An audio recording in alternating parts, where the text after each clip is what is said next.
Today on Earth Focus, the world's population hits 7 billion. What does this mean for the planet and for our future?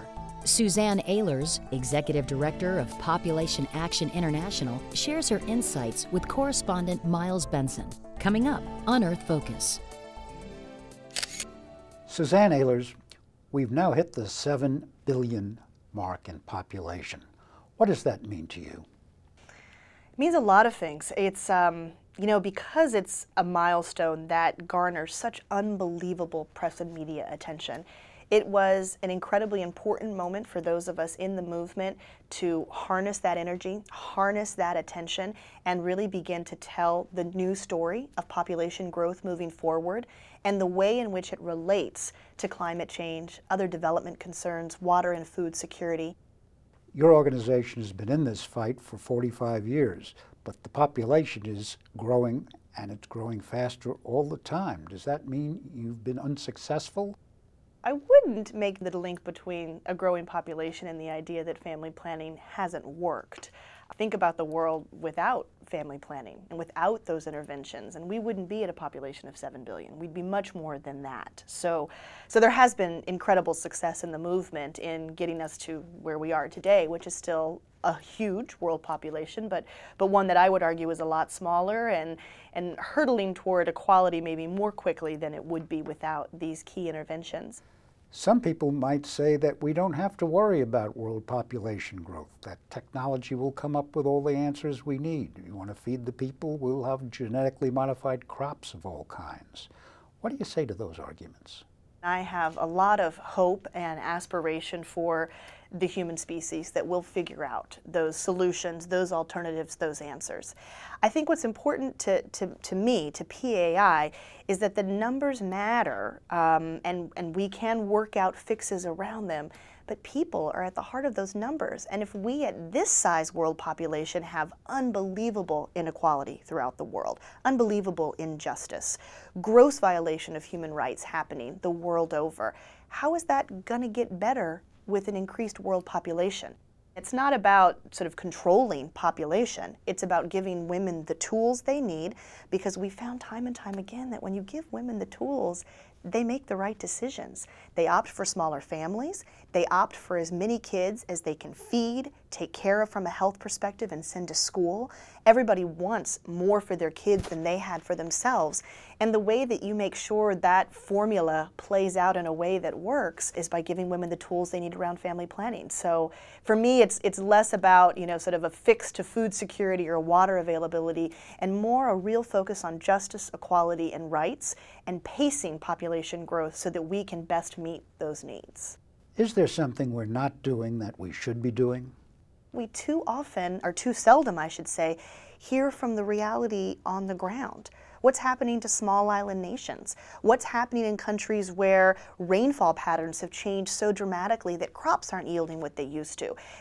For me, that's the heart of climate change. That's what's happening that matters, that transcends, in my mind, kind of donor country arguments about carbon consumption and energy taxes. Let's really so we too seldom include those voices, that truth testing in international decision making.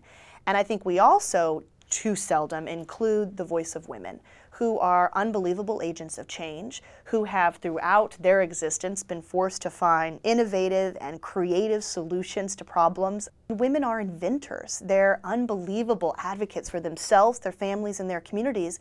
So why don't we really make sure that the mechanisms exist so that their perspective is heard as part of those decision-making arenas?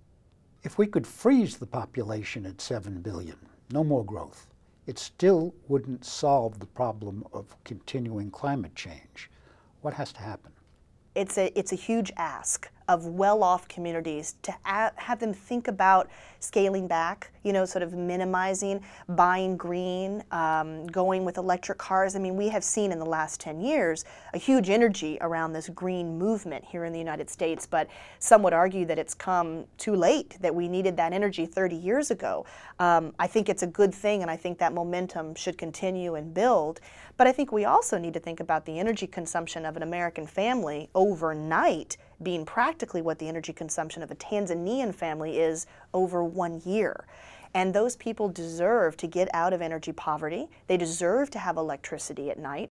And at the global level, we're going to have to figure out that imbalance at a world population of 7 billion or 10 billion. So it's back to that inequality equation and how we've got some really tough decisions in front of us. Is there anything you think the American society should do that it's not doing? I want the American people to get out of their borders more often. And of course that takes plane fares and that has its own set of carbon emissions, but we have got to build an increased desire for, interest in what happens outside of the United States. We've got to have a more global population. We have got to be a country who understands its role in partnership and in connection with countries around the world. Certainly other developed countries, but developing countries as well. I mean, how criminal is it that many American school children never learn a second language, that many Americans never get a passport, never have a chance to see, probably based on resource constraints more than anything, but probably also based on lack of desire, a real desire to see how other people live their daily lives. And the second piece, which I hope would come out of that, would be American support for foreign assistance. Back to that unbelievable leadership role that this government plays.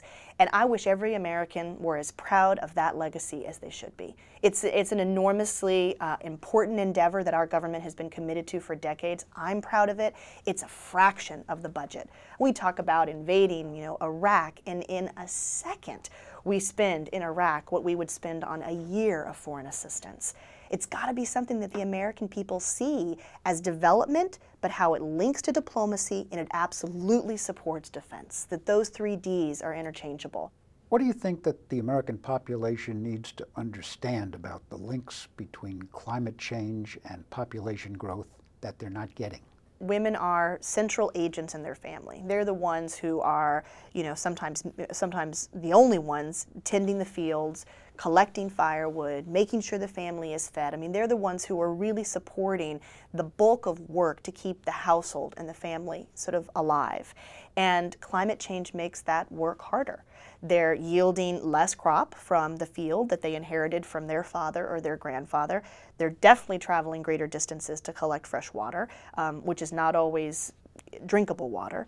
They're definitely traveling longer distances to collect firewood to cook for their family. I mean, their daily task is tough enough. I was in the Peace Corps in the Central African Republic back in the mid-90s, and I remember then, the distance that my 2 friends, Tikoro and Fersenome, had to travel to get water for me. That was a small job that I had given them to earn extra. I wonder today, if I went back to Pumayasi, Central African Republic, how much farther Tikoro and Fersenome would have to go to find water for me. And that is the women's burden. That is what she does for her family and community. And so if that's what climate change is doing, and you have women who are then forced to respond to it on a daily level, like it or not, that for me is a beautiful interplay. That's what climate change means to a woman farmer in Ethiopia. The links are very real. And she's trying to provide for her family, and yet she's maybe married at 18 or 19. She has no access to family planning. So she may have 1 kid after another. By the time she's 25, 26, she could have 4 children. Maybe wants to stop there, but if she doesn't have the access to the services that we take for granted, the oral contraceptive pills that me and my girlfriends took all through college in our early 20s, how do we expect that she's ever going to get ahead? That she's ever going to keep her head above water and the heads of her family above water? So for me, that's, it's just sort of one little snapshot of the way in which current current climate change impacts are really shifting her daily reality in a way that's powerful.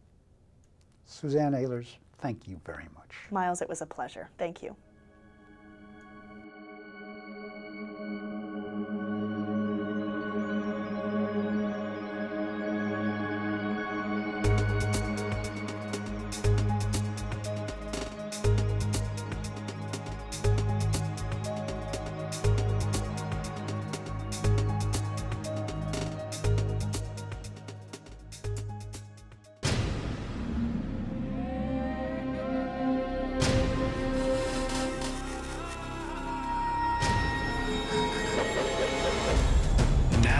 Airwaves, a global channel of uncompromising stories.